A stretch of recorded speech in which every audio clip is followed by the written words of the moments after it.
quiero darles la más efusiva felicitación a ustedes por estar dispuestos a venir a este tipo de talleres y aprender cada día más. A nuestros invitados especiales, pues muchas gracias por estar aquí con nosotros. Quiero presentarles en primer plano a Shannon Hill. Ella es cónsul de Prensa y Cultura del Consulado de los Estados Unidos en Ciudad Juárez, y un factor muy importante para que nuestra invitada esté esta tarde con nosotros. Shannon, muchas gracias por acompañarnos y por todas tus gestiones.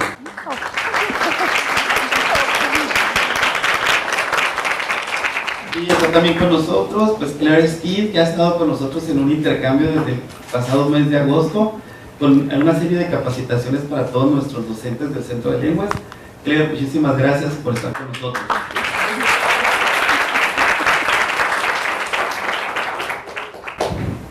También nos acompaña la maestra Deida Perea. Ella es la jefa académica del Centro de Lenguas. Deida, gracias por acompañarnos.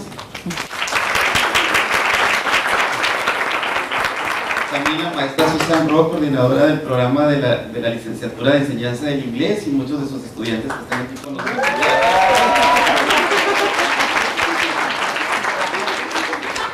Creo que la gran mayoría. Es muchísimo gusto. Muchas gracias.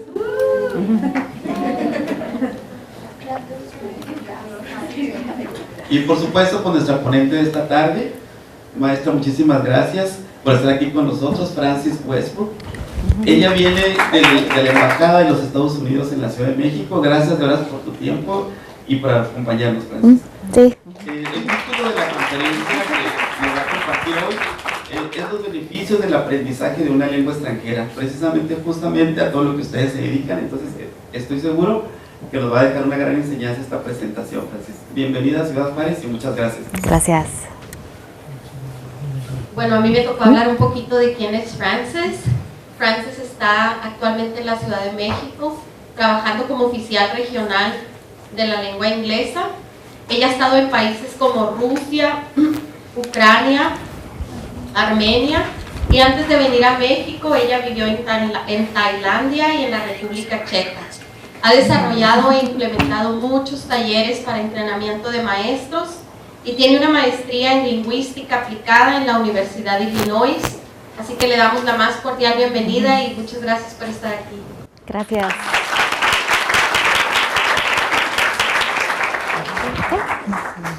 Well, oh well. C'est la vie, so it goes.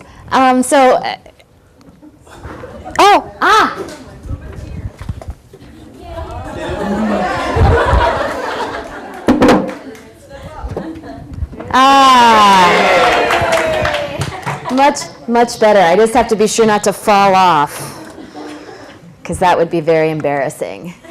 So, hi everyone. Thank you very much for the kind introduction. As our kind host said, my name is Frances Westbrook. I'm based at the U.S. Embassy in Mexico City, and I have the best job in the world. My job is to work with English language teachers and professors and organizations and institutions in Mexico, Belize, Guatemala, El Salvador, Honduras, and Cuba. So I have been an English teacher for many years. I still consider myself an English teacher, even though I work at the embassy. I think if you are an educator in your soul, you can become a doctor, you can become a teacher, but you're always still going to be a teacher somewhere inside. So I have a wonderful job. So I get to work with people like you, with students, with organizations on a shared goal, which is to help people speak English more competently in Mexico and Central America. And we do this, or I do this, with my team, mostly by focusing on providing professional development opportunities for teachers. I can teach English to 30 students, and after a couple of years they would speak English pretty well, but that doesn't really make any big impact. It's better for us to use my limited resources, which includes time, focusing on helping teachers develop strategies to be better in their classrooms. That has a much greater long-term effect than me simply teaching English to students. So that's what we do. That's my mandate in my office. And I work with colleagues at the consulate like Shannon or Juan Pablo together to try to improve English competency in Mexico. So today, I'm going to talk about the benefits of foreign language learning. The first part I'm going to focus on research on, excuse me just a minute. Okay, that's better. On some of the physiological changes that happen in our brains when we learn a foreign language. With the advent of MRI technology, there's been a lot of research about what actually physically happens inside our brains when we learn a foreign language. For me, it was very, very interesting as a lifelong language learner and teacher to get a sense of what actually happens inside my brain and the brains of my students while we're learning these different skills. And then we're going to take a quick look on that and see how it actually affects our language, our teaching practice. What does some of this research in the brain tell us about what we do in the classroom and why what we do in the classroom works? I think often as teachers, we have a sense of what works in our classroom with our students because we see the results. But what I find very interesting is that the research that's been done on the effects in the brain, I believe really gives another facet to why good teaching practice works. So we'll talk a little bit about that. All right, so the benefits of foreign language studies. So I'm going to talk a lot about research. I will make this PowerPoint available. The last 3 slides are citations. There's a lot of research that's cited. You don't have to take notes unless you want to, because I will make the PowerPoint available to you. Because there's a lot of information. So why learn a foreign language? Why learn a foreign language other than the fact that it makes us more well-rounded and more international and sophisticated? There are some very, very real physiological changes that happen when we learn a foreign language. One of the studies that I found most interesting is that we can see that learning a language actually makes our brains grow. There was an interesting study done in Sweden where scientists studied military recruits who were entering into a military academy. And they looked at students that were learning how to be interpreters and also students that were studying medical and cognitive science. So they had 2 groups. They had the students that were learning intensive foreign language skills and students that were studying medicine and cognitive science. So both intelligent groups. You know, no dummies here. You're either learning to be an interpreter or you're learning to be a doctor. So there was a baseline of intelligence that was across both groups. What they found was both groups were given MRIs before a 3-month period of intensive study. What they found after 3 months is that the control group, the students that were becoming doctors or studying cognitive science, their brains stayed the same. There was no change in the size of their brains, the composition of their brains over that 3-month period. But what they found was that the language learners had significant growth in certain part of their brains. They had an increase in their hippocampus and 3 areas in their cerebral cortex. And the students that had to work a little bit harder at their language skills showed a larger increase in their brains than the students who found it a little bit easier. I think we can all agree as human beings that the bigger the brain, the better the brain, right? I think about my cat, who's a lovely animal, but whose brain is about the size of this, right? She's limited in what she can do. But as we've seen through evolution and in science, the bigger the brain, the more effective the brain. So I think, is it safe to say that bigger brains are better brains? Más o menos? Okay, let's make that statement. The larger, the more dense your brain is, frankly, the better it is. I mean, all of you are clearly second language learners, so congratulations. You have very, very large brains. So you should feel good about that. I know, you feel your head, oh, I didn't even know. Yeah. So if we can decide that a larger brain is a better brain, a more effective brain, then I think we can see a very strong link between the benefits of learning a language and what actually happens to our brains inside of our skulls. So in addition to the physiological growth of your brain, there's also been a fair number of studies on dementia. So dementia is when, as an older person, you start to lose your short-term memory. You may remember what you had for lunch when you were in 2nd grade, but you can't remember where you left your car keys. So that is dementia, and it's a very natural part of aging. Most people, especially now as we're living longer, do have some sort of dementia towards the end of their lives. And what a research group found was that bilingual people, on average, develop dementia 4.5 years later than monolinguals. Now, for those of you that are young, 4.5 years doesn't sound like much. But believe me, as you get older, 4.5 years more of healthy brain is a pretty good deal. So researchers found out of a group of 648 dementia patients, 391 spoke 2 languages, and they developed their dementia significantly later, and this was independent of their literacy, their occupation, their gender, or their education. The theory is that there's a constant need in bilingualism to selectively activate one language and suppress the other. So most of you are functionally bilingual in this room. I can tell from the looks in your faces that you're following me. And most of you probably speak Spanish as your first language, so your brains are busy going on, off when you are producing English. You're suppressing your Spanish, working on your English, etc. And they think this mechanism leads to better development of functions and attentional tasks, and these are the things that help stave off that dementia for a little bit longer. So as I said, the study found the affect independent of literacy. There's also a study called the NUN study. Have any of you heard about this? A study that was done in the 80s and the 90s in the United States, studying nuns in Minnesota. And these nuns lived for over 100 years, many of them. They were physically active in their later years. They were teachers. They were working with children. They were working in the community, and they were very active. And many of them lived to be certainly over 90, and many of them lived to be over 100. So there's been a lot of research done about their activity and keeping their brain healthy in terms of movement, which we'll talk about later.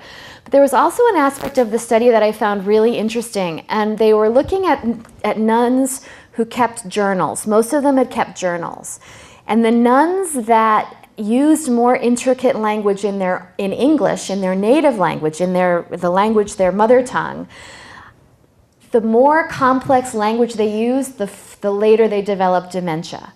So the nuns that would write, oh, it was a beautiful day, it reminded me of the seaside over Paris, reminded me of the paintings of the Impressionists, what have you, that nun developed dementia later than the nun who said, today was a sunny day. I had eggs and toast for breakfast. So there seems to be a connection between a healthy brain and complexity even in our own native language. So the more we interact with Spanish or English or Chinese or whatever your native language is, it can actually help keep your brain healthy longer. And I think that has a nice parallel to second language learning. But I thought that was a very interesting part of the nun study.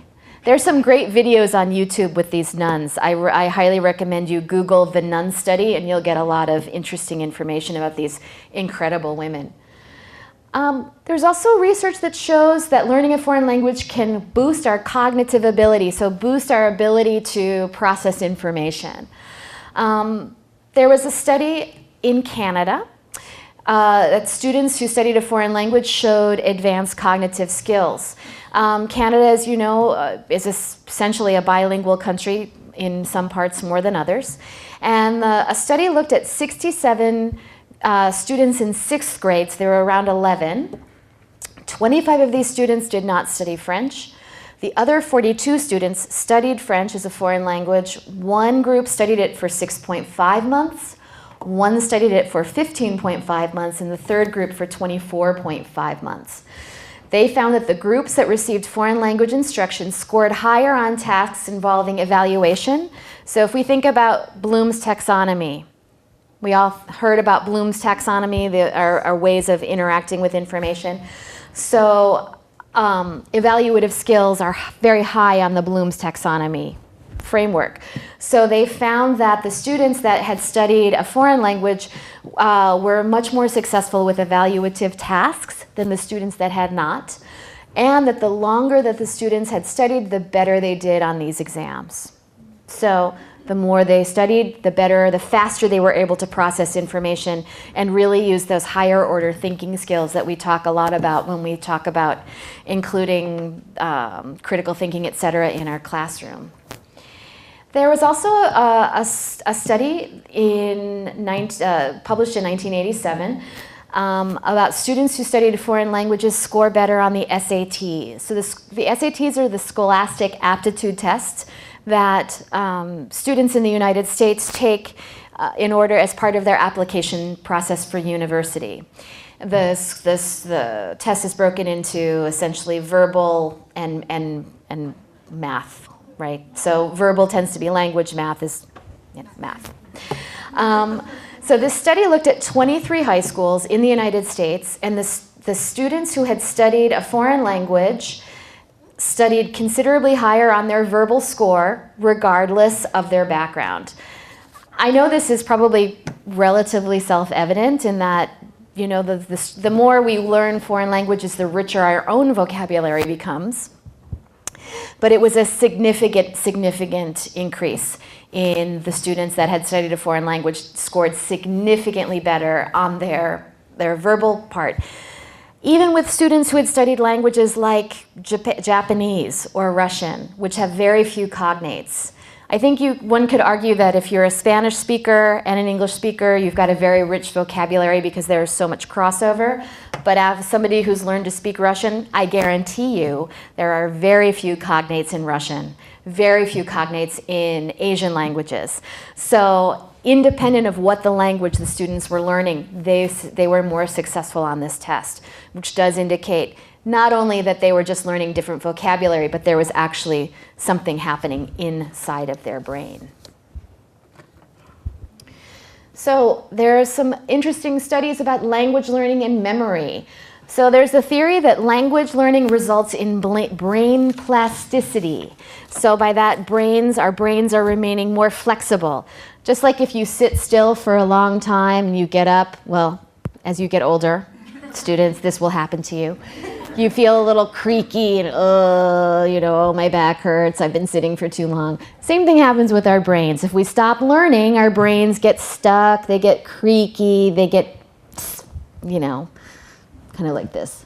So language learning can help keep our brains flexible longer. They think because learning results in more dendritic pathways. So these are for lack of a better word, they're the networks in our brains that help us process information. So the more dendritic pathways you have, the more ability your brain has of processing information. And excuse me, I am not a scientist, and I am probably not explaining this precisely as a scientist would. But I think it's safe to say these pathways are conduits, hallways, are little tracks for information.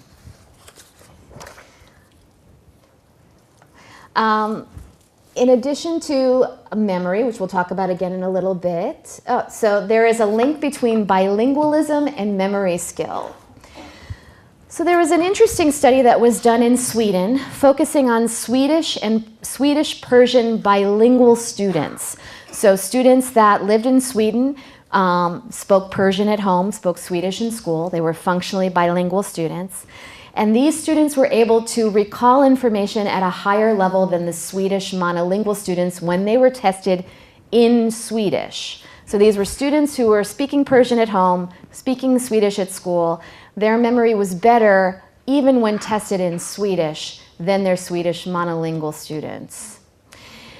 They found that this advantage was not affected by changing languages. When the students were when they were tested in Persian, they were also able to recall information more effectively than their Swedish monolingual students.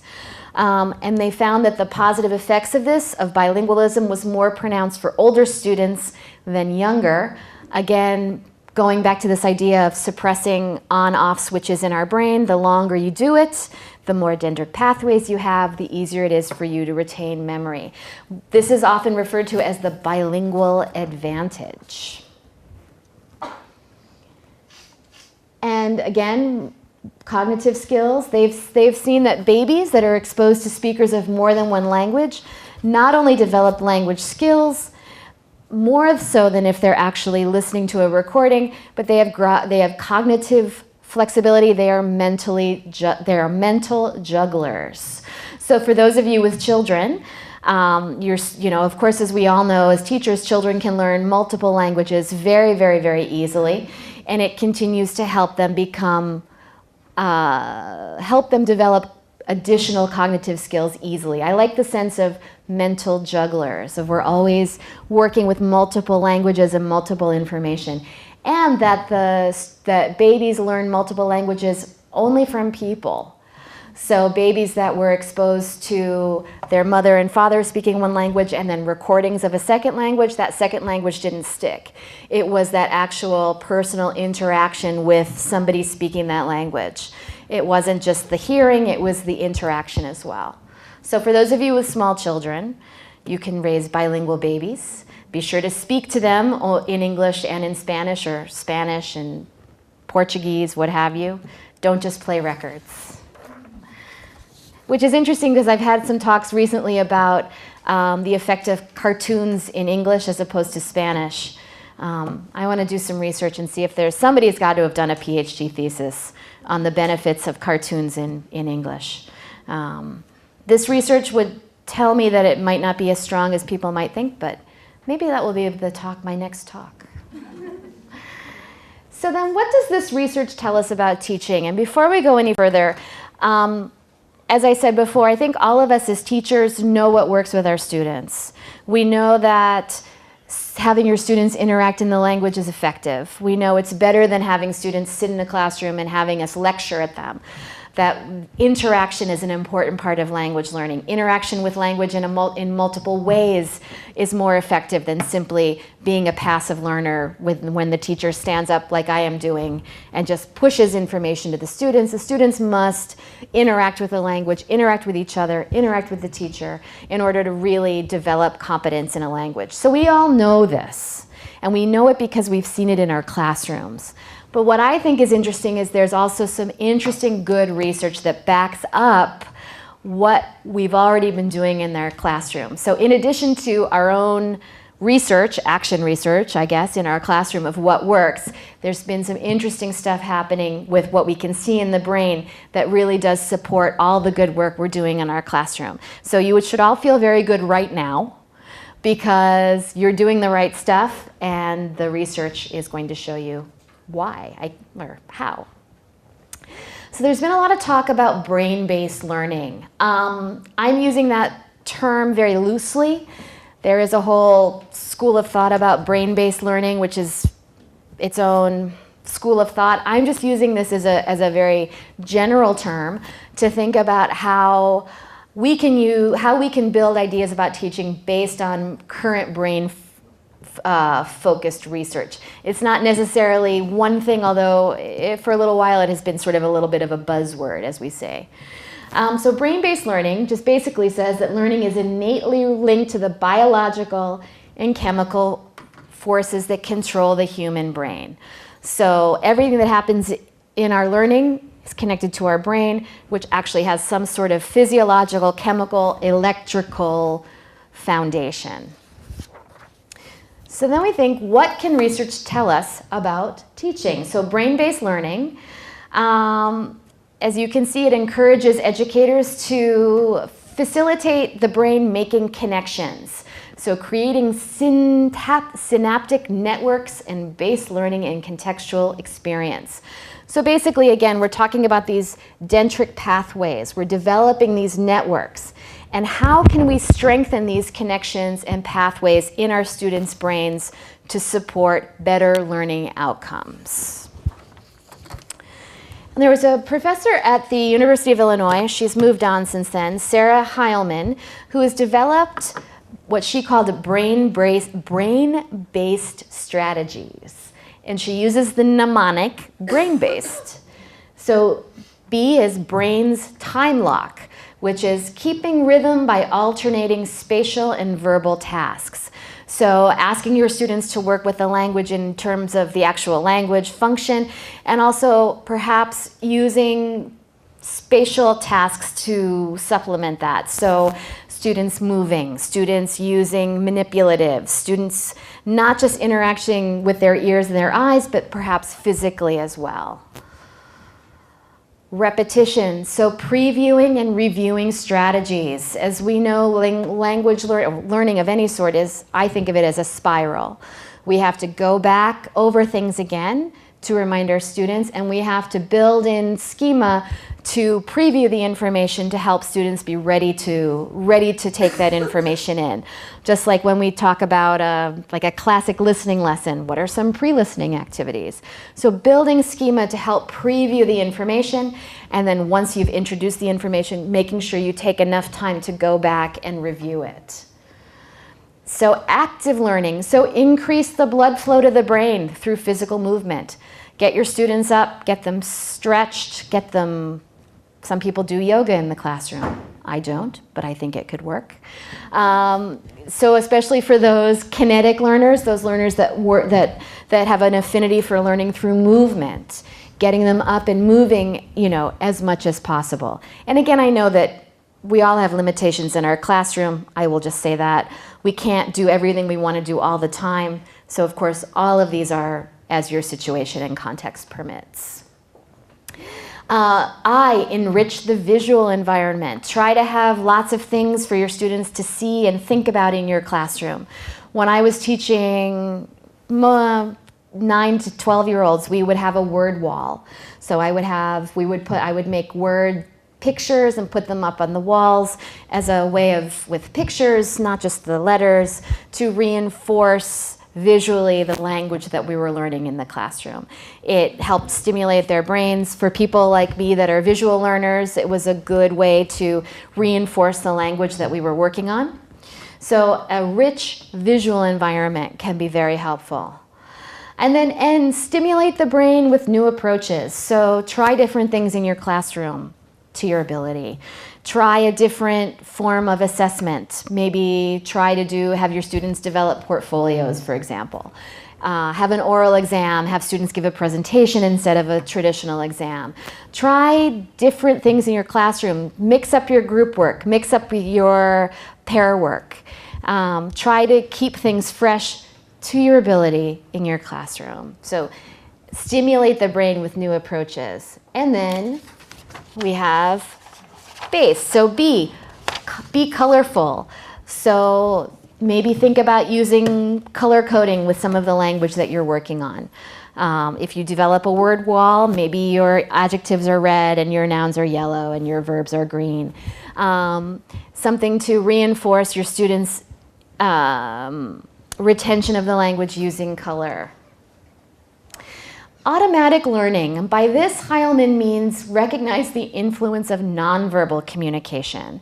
I read somewhere that something like 80% of our communication is nonverbal.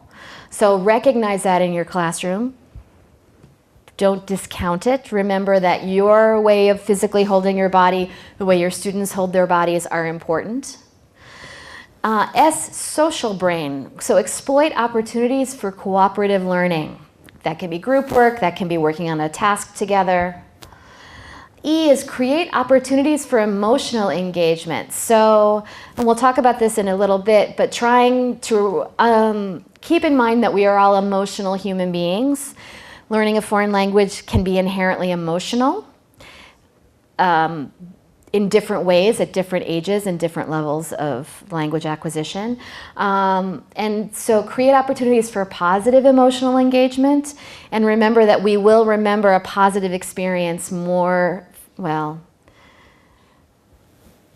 I tend to remember negative experiences for a very long time, but let's create positive emotional experiences that will stick with the students and that they can reflect back on. And then develop thinking skills, engage learners in problem solving. So again, trying to think of higher order thinking tasks, evaluative tasks, problem solving.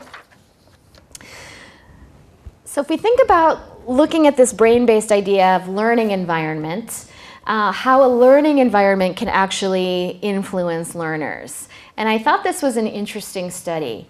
Brain sizes of rats in enriched cages are larger than rats in standard cages. So there was a study that looked at the brain size and weight of caged rats.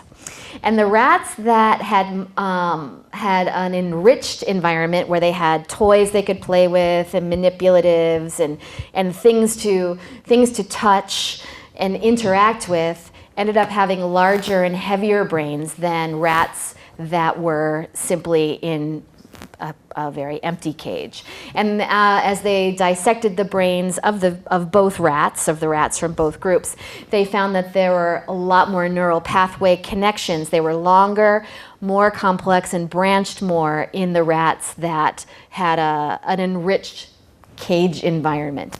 Now, we're not rats. Of course, we're not rats. But again, I think we can see the parallel between a rich environment, a rich learning environment in the rat led to a denser brain structure, which is something that we know can actually enhance our language, the learning of our students.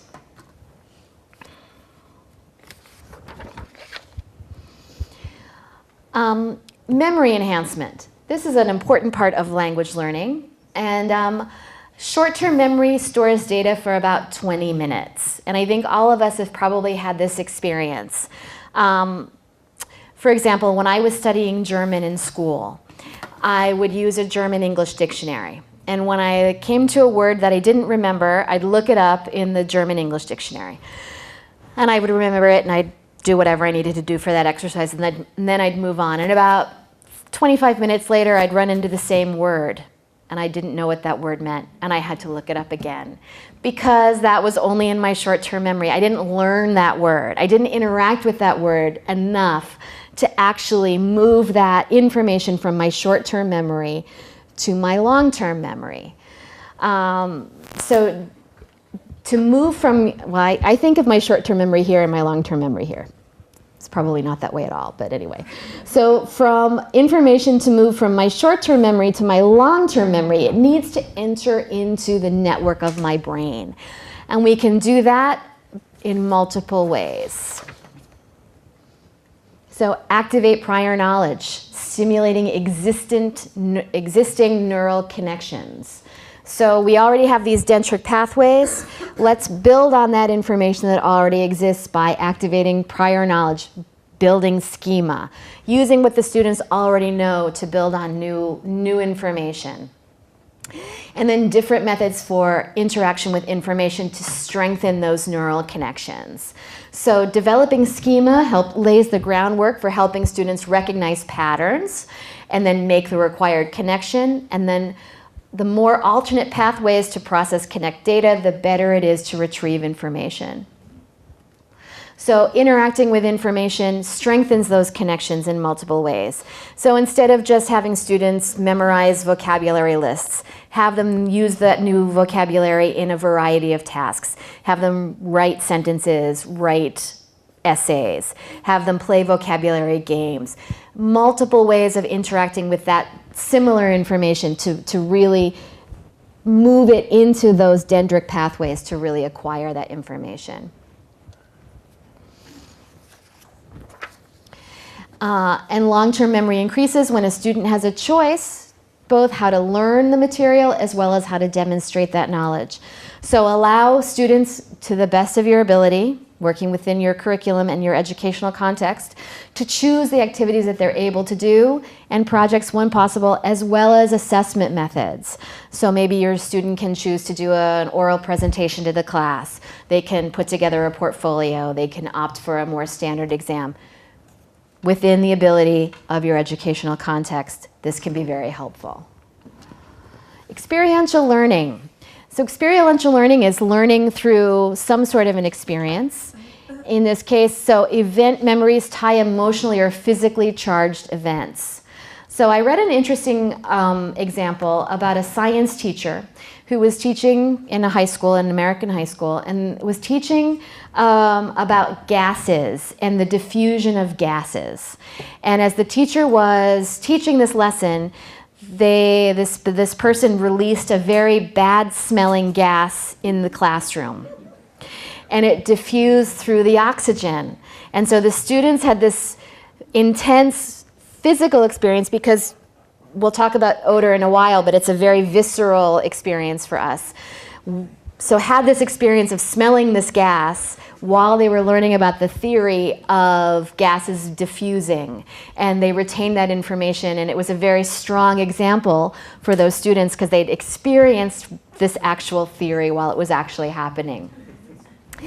And so strong sensory input can aid learning. And from my own experience, when I was a sophomore in high school, my second year of prepa, I had a class that was right before lunch that was right above the roof of the garage next to my school. And in the late summer, in September, when it was still nice, they were putting tar on the roof. And it was right before lunch. And to this day, when I smell tar on a roof or a street, I get hungry. It's a very strong memory. I mean, smell it goes directly into our lizard brain. It bypasses all of our higher thinking. It's a very physical, very strong emotion. And there's an interesting a quote I'm going to read because I like it. Because the dramatic event powers its way through the neural pathways of the emotionally pre-activated limbic system into memory storage, associated scholastic information gets pulled along with it. So because this dramatic event goes through to your limbic system, which is very visceral, it brings that academic information along with it. So the students really grasped that idea of how gases diffuse based on their own personal, very physical experience. And our limbic system controls our basic emotions and smells. So enhancing the visual environment. So thinking back again to our rats who had the richer environment. The human eyes are capable of registering over 30,000 visual messages per hour. There are a number of brain-based principles or research-based principles useful in creating a visual environment, including movement. Actually, just having the teacher move around the room activates some of your neural synapses in your eyes, which can help sort of fire up your brain and the neural pathways. And 80% of all of information that is observed by the brain is visual in nature. So to the best of your ability, having a visually rich classroom, including movement, making your students move their eyes, can be something that can be very helpful for some students. Moving in the classroom, using visual displays, color coding, as I had mentioned, to highlight patterns of language, and often dimming lights for a time of introspection at the end of your classroom can send a visual message to your brain to start cooling down and solidifying information. Color has a very powerful impact on the brain. I found this study that was fascinating. There were IQ tests given to students before placing them into different colored rooms. And I've tried to find more information about this. If anybody knows more about this study, please find me afterwards because I want more information. Students who were placed in light blue, yellow, green, and orange environments increased their IQ tests when tested a second time by 12 points. That's a very significant finding. Whereas those in white, black, or brown rooms had lower IQ scores when given new exams. This was published by Catt in 1997. I'm trying to find more information about this because I can't quite believe that this is true, frankly. But my guess is if it's not this significant, there is somewhat of a difference in the test scores. So are they really this dramatic? I've yet to be able to find that out, but I wanted to include it because I do think it's an interesting idea and there is some truth to it. I will find out more. and send you all the information when I get. And if any of you have read this study, please find me because I've been having trouble tracking it down. So researchers have found that bright lights tend to increase creativity and energy. So there's memory and color connection. A study measured value of verbal cues versus color cues in learning, and learners remember association with colors more accurately than with just the verbal input. And yellow, light orange, beige, and off-white seem to stimulate positive feelings, which can lead to a lower affective filter, whether you subscribe to that theory or not. But we all know that a more relaxed, I'm with you. But we all can say that a more relaxed student is probably a happier student and is more liable to learn more effectively. That I think is fair to say. Yeah, we used to talk about crash and bash when I was in graduate school. Sorry, it's linguini stuff, as my husband likes to say.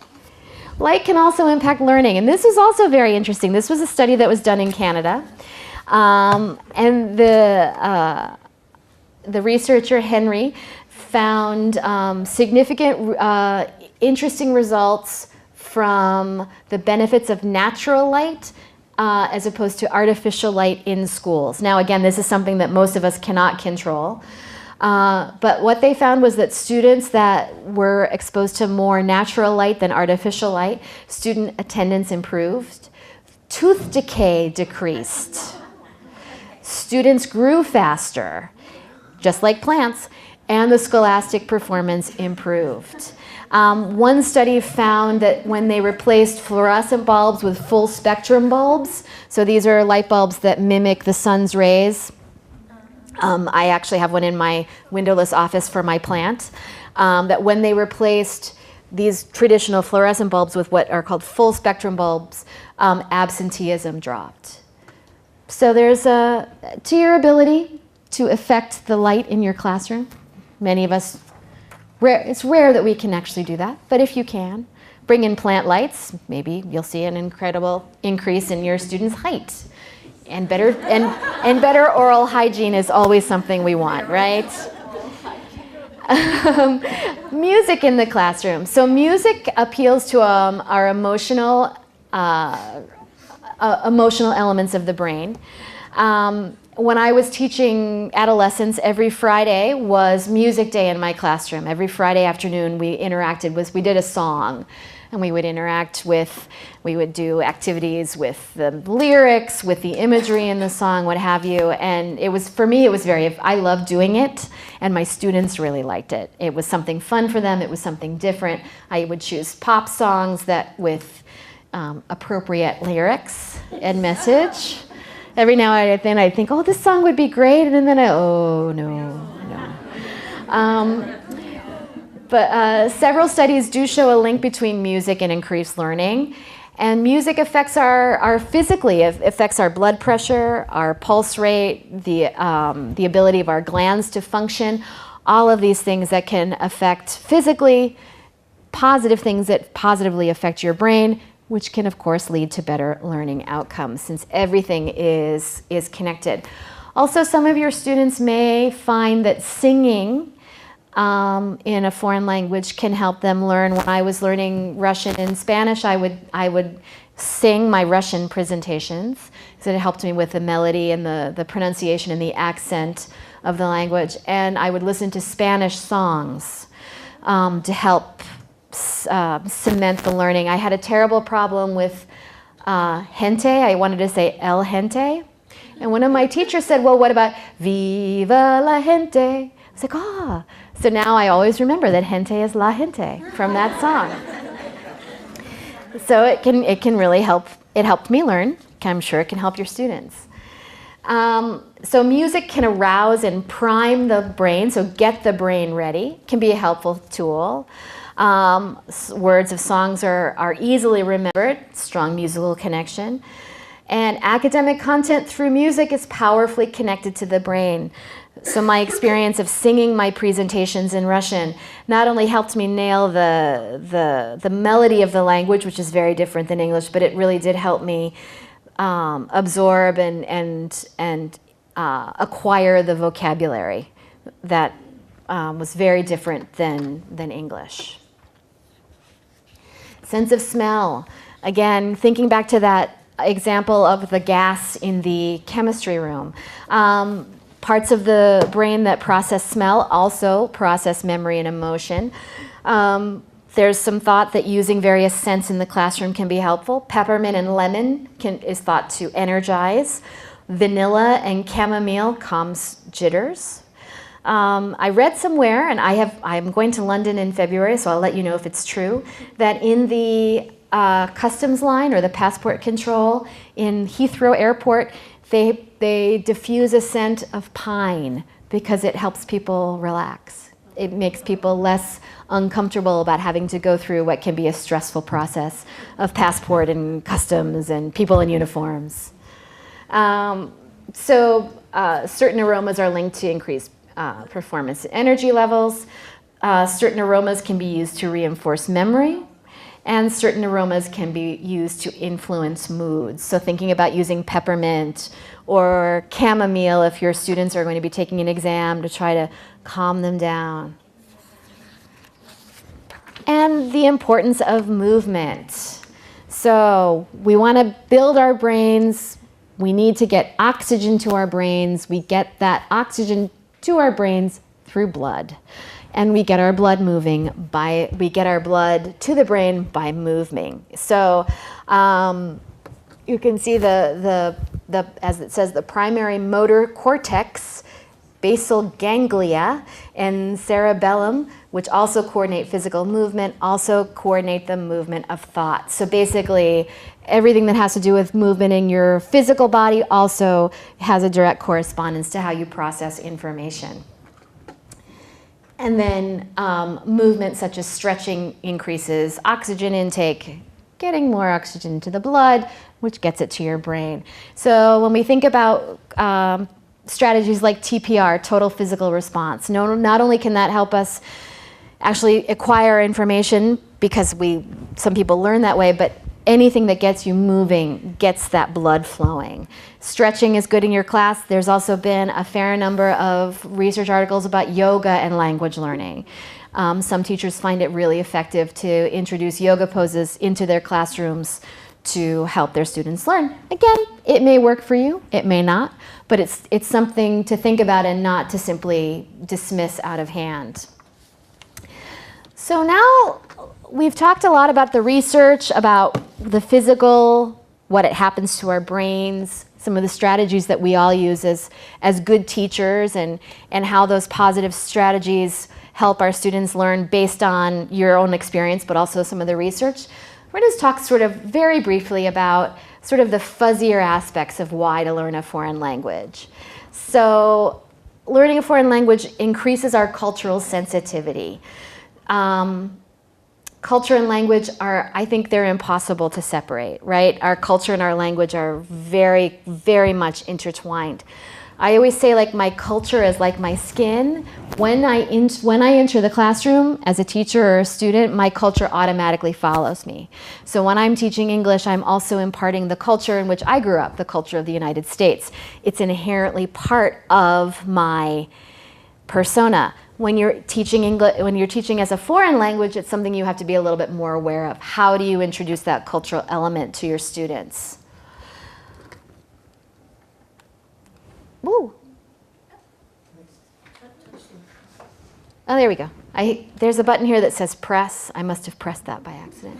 And then cultural literacy is an important factor in learning a foreign language. Then we get back to the idea of culture and language and culture, which came first.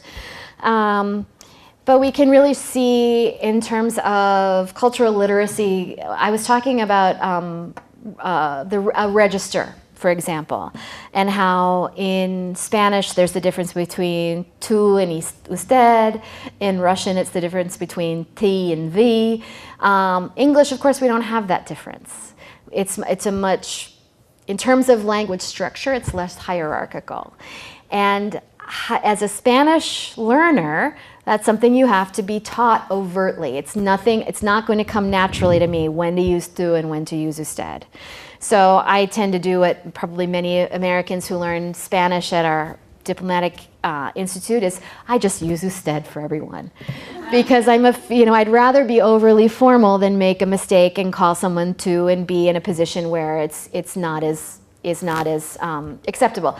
This was a much bigger deal in Russia. In Russian, it's much more, you don't use ty for anybody unless they're your family or a very close friend. Everybody else is V.